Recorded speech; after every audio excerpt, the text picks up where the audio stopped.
Bonjour à tous. Alors ce matin, nous avons parlé de l'Église primitive.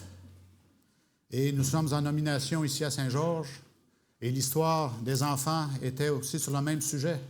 Tous un dénominateur commun. Alors Saint-Esprit travaille ce matin. Nous allons parler du fonctionnement de l'Église ce matin.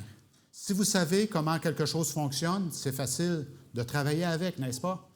Votre moteur de votre voiture, si vous savez toutes les petites choses, vous savez comment le réparer.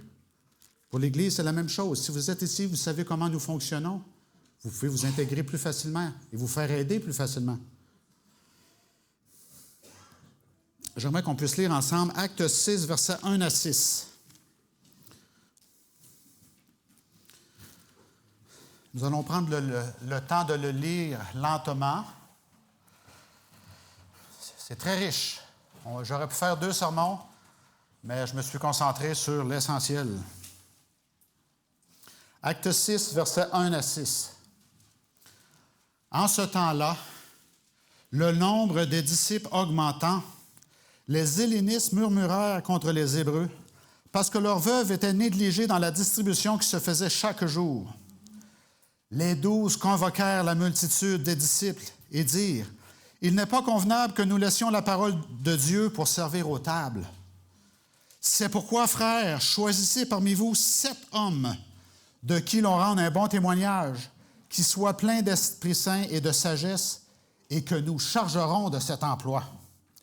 Et nous continuerons à nous appliquer à la prière et au ministère de la parole. » Cette proposition plut à l'Assemblée. Ils élurent Étienne, homme plein de foi et d'Esprit Saint, Philippe, Procore, Nicanor, Timon, Parménas et Nicolas, prosélyte d'Antioche. Ils les présentèrent aux apôtres qui, après avoir prié, leur imposèrent les mains. Alors l'Église grandit en nombre, il est dit. Et les apôtres sont les dirigeants de l'Assemblée à ce moment-là. Et là, l'Assemblée a besoin de nourriture et de toutes sortes de besoins physiques qui s'accélèrent alors que plein de nouveaux se joignent, des nouveaux convertis qui viennent remplir les maisons d'église. Alors, il y a un problème qui se crée.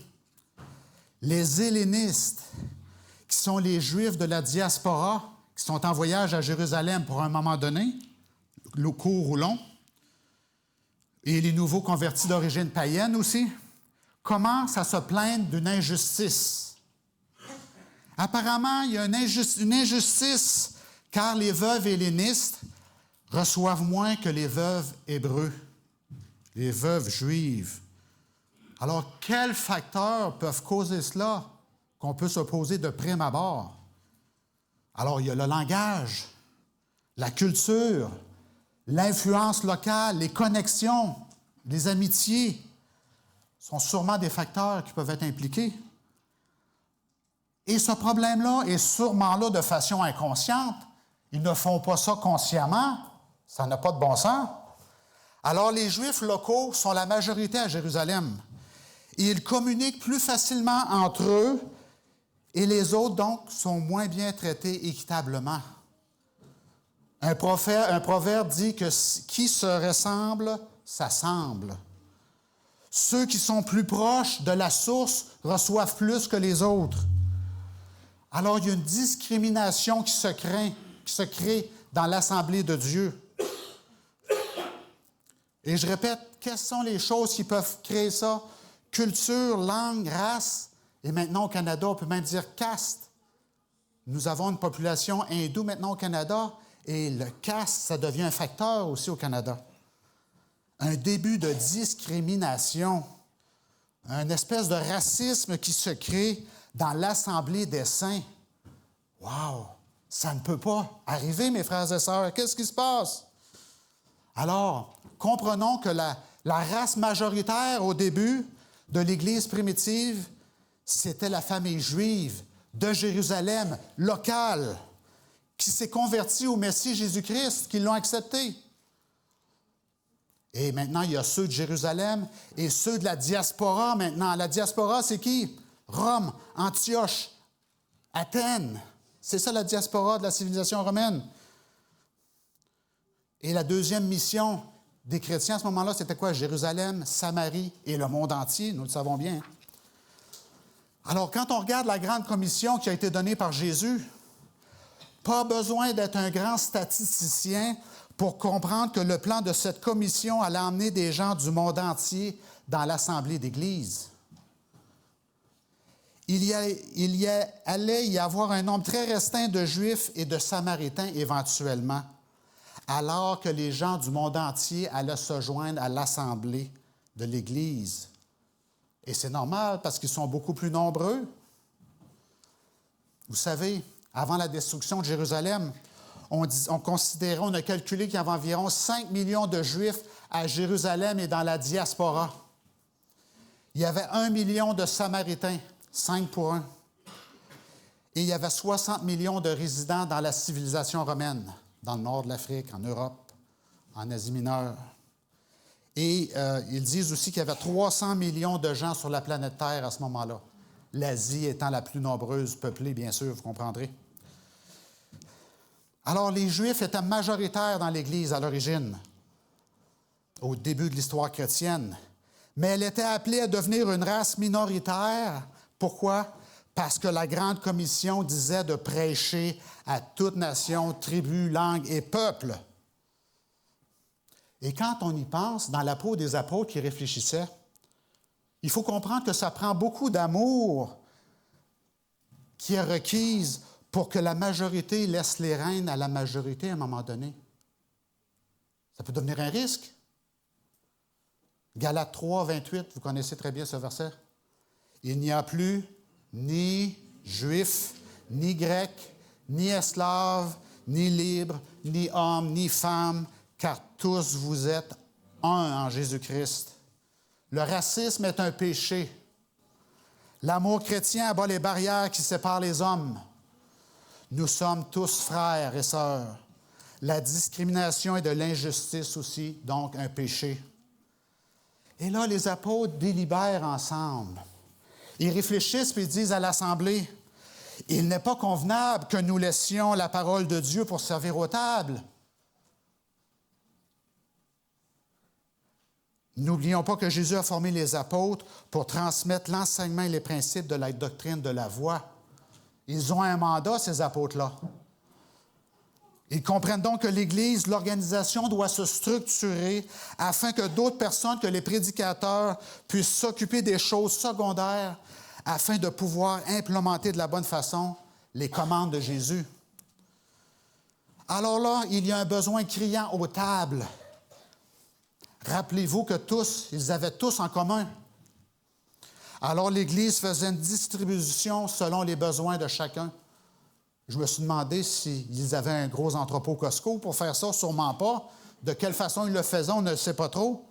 Mais c'était un canal de distribution. Et là, ils faisaient ça pour combler les manques qu'il y avait. Et malgré tout, dans ce processus, il y avait des manques de communication et un manque de contrôle.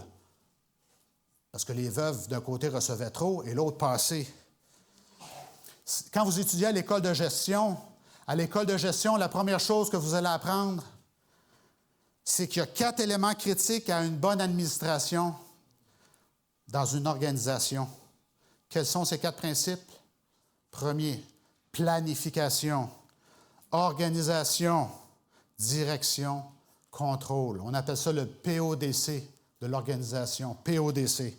À l'école de gestion, c'est la première chose que vous apprenez, PODC. Et l'histoire nous montre que la logistique de distribution devenait de plus en plus complexe par le nombre d'arrivants et l'agrandissement de la structure et que la direction et le contrôle faisaient défaut. Les hellénistes, qui étaient plus éloignés de la source de distribution et des connexions, des influences, des amitiés, sont devenus négligés. Le contexte nous rappelle aussi que la culture romaine, pourtant, elle était très efficace avec les structures organisationnelles. On a des preuves de ça, n'est-ce pas? Le génie militaire et civil de l'Empire romain nous montre qu'il comprenait très bien l'efficacité de la structure organisationnelle. L'armée romaine était imbattable. Ils avaient une structure, ça fonctionnait à merveille. et les aqueducs romains, presque 200 kilomètres de long pour que ça fonctionne, sont des merveilles de la PODC.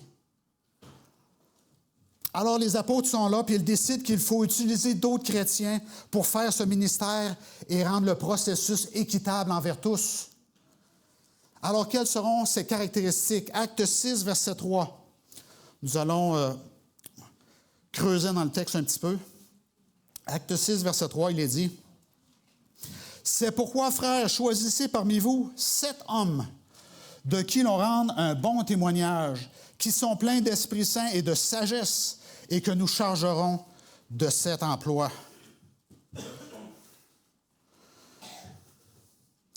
Autrement dit, ces hommes-là qu'on va choisir auront les mêmes attributs spirituels que les apôtres. Que ce soit les apôtres, l'évêque ou les anciens qui seront là. Mais appliqués pour le service quotidien, au service secondaire, par rapport au ministère principal de l'Église, c'est-à-dire le ministère de la parole et de la prière. En termes techniques, on dirait la prédication et la liturgie. Alors, dans ce contexte, le deuxième ministère, c'est le diaconat. Le fonctionnement de l'Église dans son ensemble avec ses besoins et ses responsabilités. Et au verset 5, acte 6, verset 5, ça dit « Cette proposition plut à toute l'Assemblée. » Oh, alors notre comité d'Église fonctionne vraiment comme les apôtres ont fonctionné. Hein, on peut le voir. La proposition a plu à l'Assemblée. Cela a été voté à l'unanimité, voté et accepté à l'unanimité. Proposition acceptée.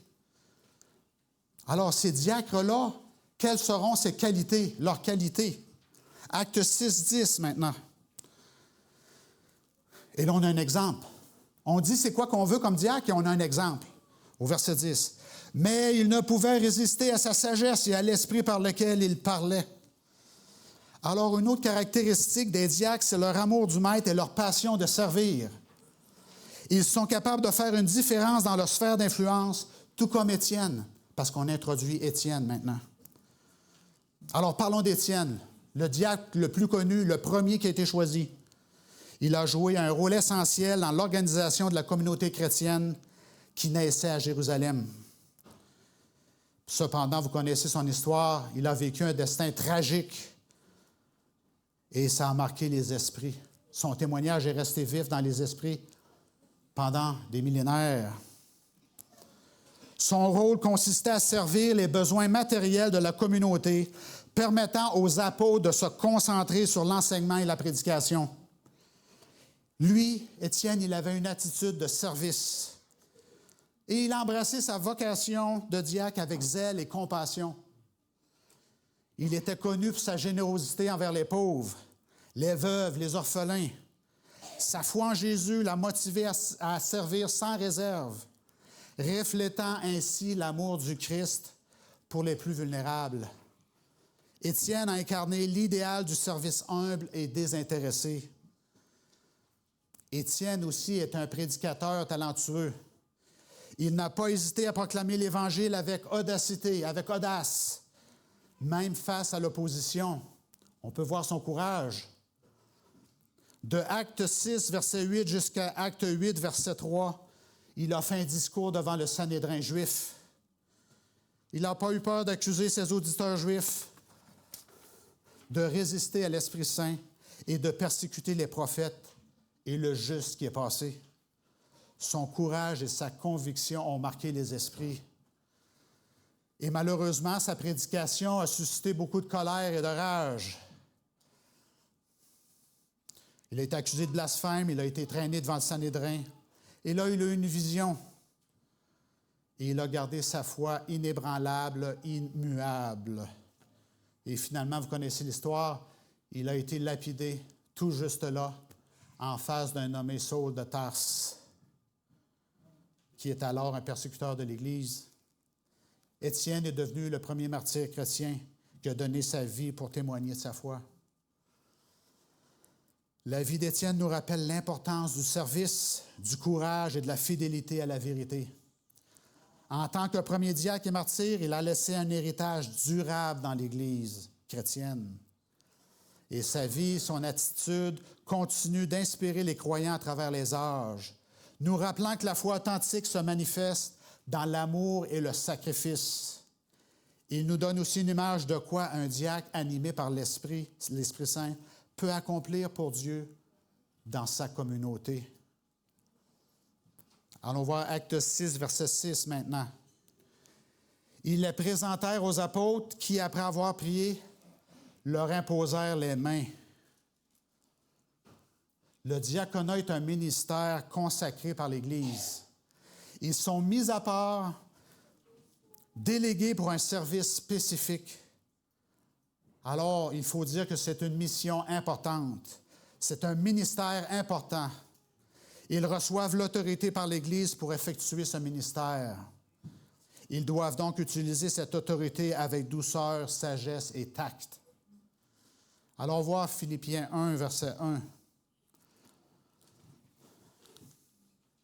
Et ici, c'est l'apôtre Paul qui salue les gens de Philippe et qui s'introduit d'une façon un peu spécifique. Philippiens 1, verset 1. Paul et Timothée, serviteurs de Jésus-Christ, à tous les saints en Jésus-Christ qui sont à Philippe, aux évêques et aux diacres. Alors, l'apôtre Paul confère aux diacres une position d'honneur. C'est une position d'honneur digne de mention dans ses lettres. Et les diacres ont une certaine autorité, une position d'autorité dans l'Église, mais ils ne peuvent pas remplacer le pasteur, l'ancien ou le comité d'Église pour diriger. Ils sont redevables au comité d'Église pour les décisions qu'ils prennent. Ils peuvent utiliser les aides-diacres ou toute personne susceptible de les aider à rendre le service demandé. Et au verset 7, dans l'histoire, retournons à Acte 6, et au verset 7. Après que les diacres ont été établis, il est dit que le nombre de disciples augmentait. Ça commence par ça, et il le répète encore une fois. Le nombre de disciples augmentait. Alors l'Église a décuplé ses forces avec l'ajout des diacres. Ils peuvent s'occuper des besoins individuels de chaque membre, ainsi que les intérêts financiers en général. Ça, c'est le manuel d'Église, page 56, qui le dit. Okay? Alors, aujourd'hui, la nomination des diacres dans l'Église procure des bénédictions semblables à l'administration ecclésiastique en soulageant les pasteurs, les anciens et les autres officiants de tâches qui peuvent être assurées par des diacres. Alors, que font les diacres? Que font les diacres? De façon générale, dans la grande perspective, les diacres sont les yeux et les mains du pasteur. C'est un serviteur proactif. Il voit ce qui se passe dans l'Église, il règle les défis hebdomadaires, il répond aux besoins. Il fait ce qu'il peut pour que le moment d'adoration soit impeccable.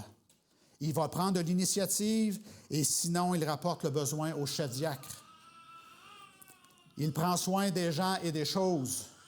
Il s'assure de l'ordre, de la propreté, de la sécurité des lieux, que ce soit à l'intérieur ou à l'extérieur.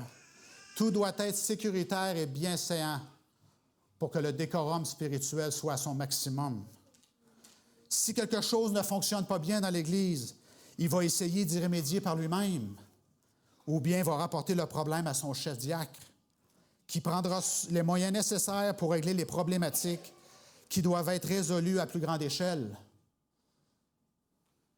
Le chef diacre se rapporte au comité d'Église et décidera de son pouvoir d'intervention pour présenter et régler la situation selon son jugement. Ponctualité et fiabilité sont aussi deux qualités recherchées chez un diacre. Ouvrir et fermer les bâtiments à temps.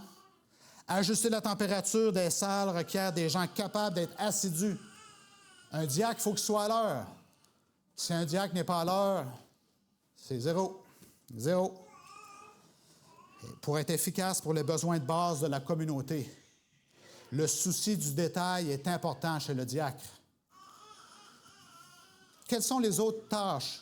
Si on descend d'un autre niveau, quelles sont les autres tâches du diacre? Eh bien, j'en ai identifié 7.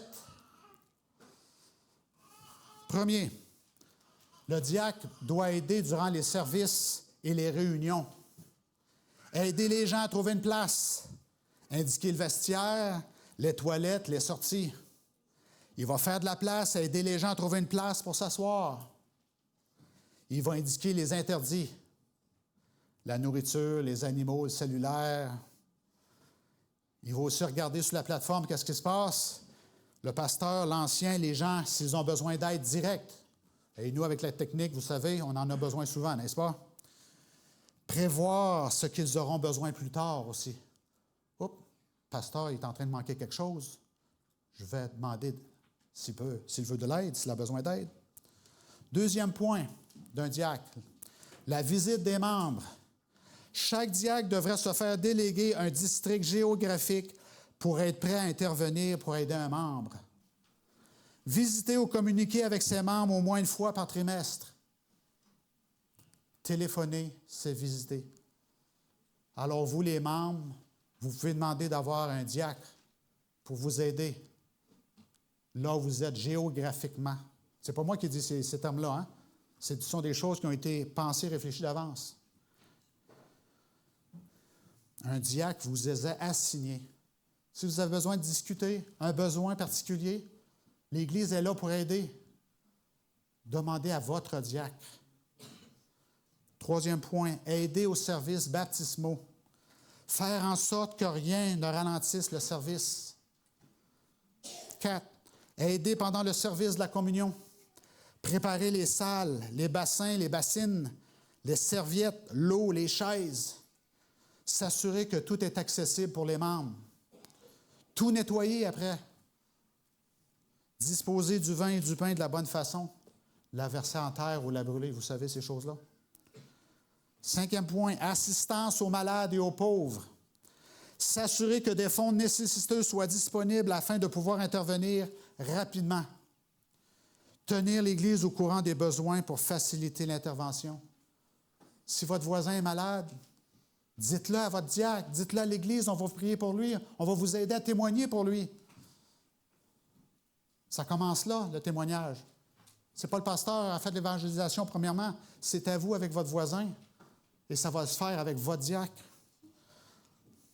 6. Sécuriser la place physique du bâtiment de Dieu qu'on parle.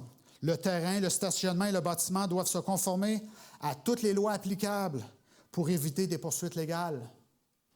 Anticiper toute déficience physique ou de procédure. 7e point. S'assurer que la place physique soit propre et décente et soit attirante pour les gens qui ne connaissent pas Dieu. Contacter les professionnels pour faire les entretiens requis. C'est au niveau des diacres que ça doit se faire premièrement. Toute inquiétude doit être apportée au chef diacre qui, lui, prendra les mesures requises pour rétablir les situations de la façon appropriée. Faisons les choses de la bonne façon, que ce soit beau, qu'il y ait du décorum au service de notre Maître. Une autre question que j'ai posée, et elle est à la mode. Quel est le genre du diacre? Quel est le genre du diacre? Alors, voir Romains 16, versets 1 et 2, vous allez comprendre.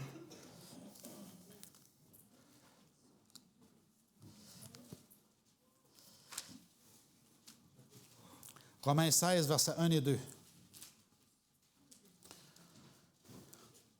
Je vous recommande Phébie. Connaissez-vous Phébie? Phébie, notre sœur qui est diaconesse de l'Église de Sancré, afin que vous la receviez en notre Seigneur d'une manière digne des saints, et que vous l'assistiez dans les choses où elle aurait besoin de vous, car elle en a aidé beaucoup, ainsi que moi-même. Alors, qu'est-ce que ça nous dit, ce verset par l'apôtre Paul? Ça nous dit que les femmes doivent faire partie de ce ministère d'autorité. L'apôtre Paul la recommande pour que les frères la reçoivent avec honneur et dignité pour son service envers les apôtres et les autres. Elle est digne d'un honneur, cette sœur-là, et qu'elle reçoive aussi l'assistance nécessaire pour redonner aux saints. Ah, il y a un autre principe ici, c'est que les diacres vont donner, donner, donner.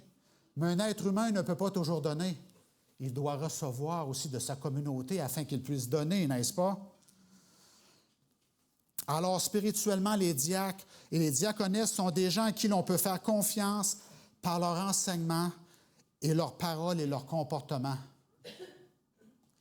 Ils sont capables de faire des études de Bible simples, d'enseigner simplement, d'être un modèle pour les jeunes de l'Église qui regardent des modèles dans l'Église. Le diacre, c'est un leader dans l'Église par sa présence fidèle, positive et rassurante. Il agit pour le Christ en action, les mains et les pieds. Et dans l'histoire du protestantisme, au 19e siècle, il y a eu beaucoup d'ordres de diaconesses qui ont fonctionné et qui ont fait en sorte que le Christ a pu être connu. On parle dans l'Europe, aux États-Unis, en Australie, dans le Commonwealth, d'une façon particulière. Les diaconesses ont créé des organismes pour enseigner à faire de la nourriture. Comment faire de la nourriture? Comment tenir une maison? Comment lire et écrire? Ils ont enseigné comment lire et écrire aux femmes et aux enfants vulnérables qui n'avaient pas accès à l'éducation. À s'occuper des besoins des gens vulnérables. À entretenir les prisonniers. Ça, c'était très commun dans le Commonwealth. Les diaconesses allaient aider les prisonniers pour leur linge, la nourriture, parler, un sourire à un prisonnier qui ne voit pas personne. Alors, les diaconesses ont avancé des causes dans des communautés, villages, villes, et je nomme la Suisse, la Suède, l'Allemagne, l'Australie, les États-Unis aussi, qui donnaient beaucoup. L'apôtre Paul a dit d'autres choses aussi. Tite 2, versets 3 et 5. Dans Tite, vous savez, on parle beaucoup de comportement, de la jeunesse, n'est-ce pas? Et de comportement général. Tite 2, 3 à 5.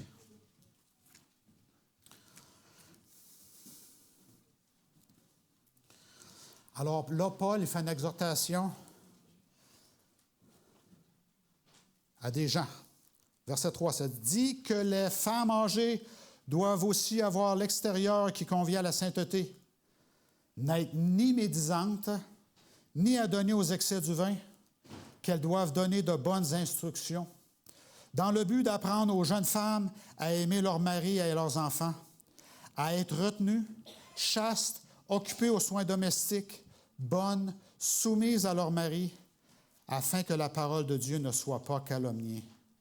Alors, voyez-vous que l'apôtre Paul est en train de décrire une diaconesse ici, hein? Aux femmes plus âgées, vous devriez être des modèles pour les plus jeunes. Fonctionner au travers de l'Assemblée pour que ça fonctionne. Alors, c'est le modèle de diaconesse qui est là aussi. Retournons à Acte 6 encore. Il y a un autre détail à mentionner.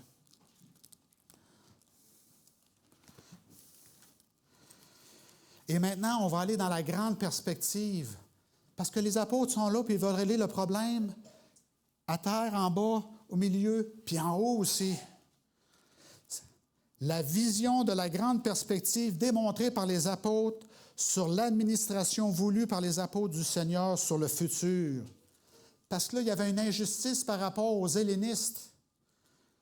Les veuves hellénistes étaient négligées.